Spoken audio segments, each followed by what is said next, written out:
Alguna vez escuché un dicho que decía: en el océano está el pez, y en el pez está el océano.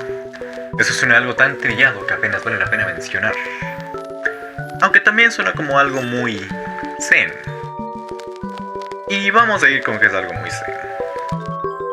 ¿Cuál es la correlación que existe entre un personaje y una historia? Bueno, los dos están inextricablemente conectados. ¿Cómo puedes separarlos sin desenredar la historia? Bueno, no puedes, porque el personaje está en la historia y en el personaje está la historia. Esto es lo que se menciona al inicio del prólogo del libro guía Creating Characters para la revista Writer's Digest, una revista especializada en ayudar a escritores tanto novatos como establecidos. Cuenta con otros libros dentro de su catálogo como la guía de Writer's Digest para una buena escritura, Fabricando diálogo dinámico, entre algunos otros que no mencionaré. Esta guía apunta a dar bases sólidas para hacer buenos personajes con los que un espectador puede congeniar. En este video abarcaré el primer segmento que se menciona en el libro: 25 puntos a tener en consideración cuando crees un personaje. Pero yo trataré de resumirlo a 10 puntos para que el video no se alargue tanto. Gio.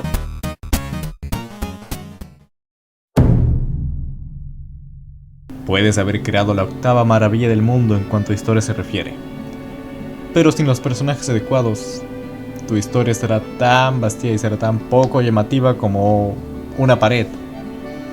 Los personajes están ahí para ser parte de la historia que cuentas, no solo como ornamentos decorativos para el maravilloso mundo que fabricaste.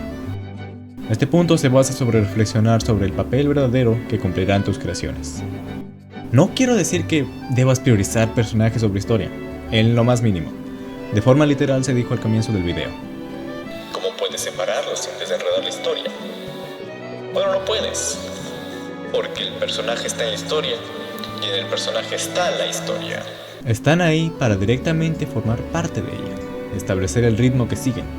Siempre ten en cuenta de que tu personaje hace brillar a la historia y viceversa. Una comparación extraña, lo sé, pero tiene sentido una vez la destripas. Todos conocen el fenómeno donde un personaje que no es el protagonista se roba el foco reflector. En el peor de los casos esto ocurre porque tu protagonista no termina de interesar al Público general. y ahí tenemos problemas. Pero en el mejor de los casos, esto se debe porque existe un personaje tan bueno que la gente no puede dejar de querer más y más y más y más. Obvio que tu protagonista puede ser este personaje que la gente daría lo que fuera porque aparezca una escena más. Pero la razón por la que suele funcionar más en personajes secundarios es porque, como dice el libro, Tu personaje es la droga y tú eres el traficante. si tu audiencia se saturan, les dará una sobredosis y perderá su gracia divina. Es indispensable que esta información sea de lo primero que reveles del personaje al momento de introducirlo. ¿Qué quiere? ¿Por qué hace lo que hace? ¿Qué puede ser tan importante que se dispone a pasar a través de todos los retos y obstáculos que le tiras a la cara mientras cruza la historia? Bajo el contexto de la historia, es probable que el propio personaje no sepa con certeza qué es lo que quiere, o que incluso este cambie. Pero por otro lado, el espectador debe estar consciente de cuál es el objetivo al que se busca llegar. Quizá quiera destruir a sus enemigos, libertad de aquellos que le oprimen, que su hijo vuelva con ella, el amor verdadero, el falafel perfecto, un humor mascota o una base lunar subterránea. La meta puede ser muchas cosas, pero es indispensable saber cuál es.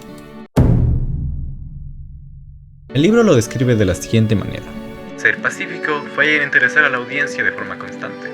El hacer que tu personaje solo actúe y reaccione conforme a lo que le pasa sin su intervención es algo que se vuelve cansino. Un personaje, más bien un protagonista, debería ser aquel que Actúa sobre el mundo, en lugar de dejar que el mundo actúe sobre él. Hay ocasiones en las que los obstáculos y problemas se presenten a sí mismos, pero que tu personaje sea alguien que constantemente aporte la trama y directamente sea quien los desencadena, hará que esto sea mucho más memorable. Pasivamente no robas un banco, matas a tu pareja o manejas una banda callejera. Es simple. Que tus personajes hagan cosas. Este punto está directamente entrelazado con el punto anterior. Un buen personaje activo no es estrictamente aquel que con sus acciones favorece el bien de su propia trama. No. Es aquel cuyas acciones favorecen a la historia en general, ya sean buenas o malas decisiones. Harán que la trama avance mediante sus equivocaciones. Lo que cualquiera te dirá a la hora de escribir un personaje es que no lo hagas perfecto. Haz que cometa errores, haz que caiga. No solo eso hará que tu personaje sea más realista y creíble, sino que hará que cualquiera que lo esté leyendo O viendo. pueda empatizar más con dicho personaje. Aunque si eres una persona sádica y directamente torturas a tu propia creación, pues quizá la gente no lo encuentra muy entrañable, ¿no? Pero de eso va este punto, que tu personaje sea como tú o como yo. ¿O acaso la última vez que revisaste tu vida, todas tus acciones y decisiones fueron acertadas? Una forma fácil de definir un mapa para desarrollar un personaje es encontrar 3 puntos a los que llegará en el transcurso de su historia. La forma más básica de relatar una historia que existe, vaya. 3 pasos, y con cada paso se marcará una diferencia creciente, siendo el 1 y el 3 dos extremos opuestos, que el 2 tendría que unir de forma natural. El día, la noche y el atardecer. Fácilmente uno de los puntos más importantes de la lista. Tu personaje, y tu protagonista en mayor medida, necesita un momento en el que brille sobre los demás, una hazaña que sea la razón por la que la gente le tenga en estima, que sea un enorme potenciador en cuanto a su reputación. Y ojo, que no debe ser algo necesariamente bueno. Un villano o antagonista puede tener dicho momento en el que se demuestre por qué merece ser considerado un desafío. Y no debe ser algo necesariamente de acción. En un entorno más aterrizado, una detective puede mostrar su gran intelecto. Un rival amoroso pondrá en jaque al resto haciendo gala de sus artimañas, y una persona no se rendirá por más que la situación le pueda. Y digo que para tu protagonista esto debe incrementarse al cubo. Es tu protagonista por alguna razón, ¿no? Esto se puede interpretar como self-insert, lo que es la práctica de literalmente meterte a ti mismo dentro de tu obra. Apartándonos un poco del tema, yo no creo que esté del todo mal. Por sinceramente es que en lugar de reflejarte y meterte directamente en tu obra, utilices partes de tu conocimiento como persona, experiencias interesantes para enriquecer la serie. Y si puedes implementarlo en tu obra, lo harás mejor de lo que cualquier otra persona lo podría hacer. Busca en tus experiencias. Si peleaste con un oso y ganaste, si perdiste una pelea a puños con tu padre, si ganaste una competencia de surf, lleva esas cosas y dáselas a tus personajes. Y al hacerlo, brota todo tu conocimiento y tu experiencia con ello. Tu protagonista es en torno a lo que baila el resto de la historia, pero no lo sabe. Tus personajes secundarios son protagonistas de su propia historia. No saben que no son los héroes. Los personajes, incluso aunque escribas algo sobre animales antropomórficos, algo místico o algo alienígena, son humanos, y ningún humano se ve a sí mismo como un personaje más. Las relaciones que tienen con el resto del elenco, todo desde su punto de vista, es su propia historia, y tendremos que mostrar las mejores partes de dicha historia para que ese personaje se vuelva relevante e interesante.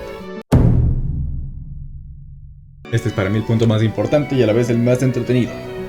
¿Cómo volverte bueno en un arte? Simplemente practica. Lleva estos personajes en escrituras independientes que nadie más tiene que ver excepto tú. Estas historias te ayudarán a conocerlos mejor, definirlos mejor en tu mente, con sus tropos y actitudes únicas, quiénes son y a lo que pueden llegar a ser. Todo eso es lo que se desarrollará en la historia. Además, ¿a quién le importa el canon? A esto le digo al demonio con la audiencia, esto no es para ellos sino para ti. Llévalos en aventuras rápidas, un guión corto, la página de un post, una página de diálogo, un poema, lo que sea. y esto concluye el mega resumen y adaptación de los 25 puntos. Y traducción.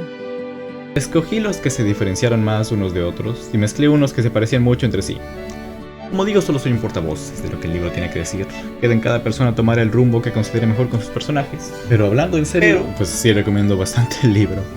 Está bastante intrigante. Yo, siendo totalmente sincero, no soy una persona que acostumbra a leer, pero me compré este libro hace poco porque, bueno, soy una persona que sí le gusta escribir. Y es bastante bueno todo lo que dice, todo lo que pone. Está extensito, pero nada del otro mundo. Totalmente recomendado. No le voy a poner calificación. No soy ninguna cosa para poner calificación. O sea, no soy ninguna. O sea, no soy